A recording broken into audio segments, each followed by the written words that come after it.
প্রথম পর্যায়ে আমরা আলোচনা করব রমজানের রোজার নিয়তের সময় কখন থেকে শুরু হয়।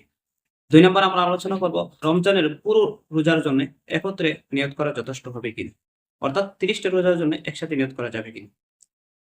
৩ নম্বর আমরা আলোচনা করব সাহরি না খেয়ে রোজা রাখলে রোজা হবে কিনা।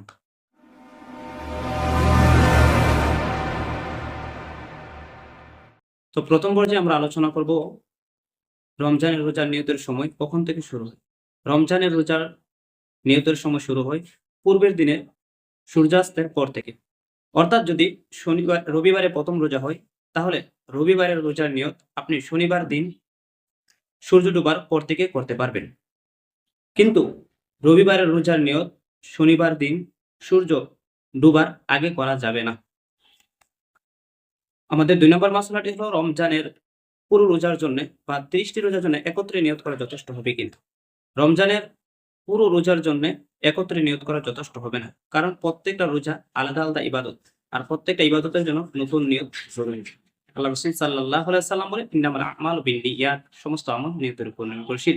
তাই ৩০ টি রোজার জন্য আমরা আলাদা আলাদা পৃথকভাবে নিয়ত করতে হবে।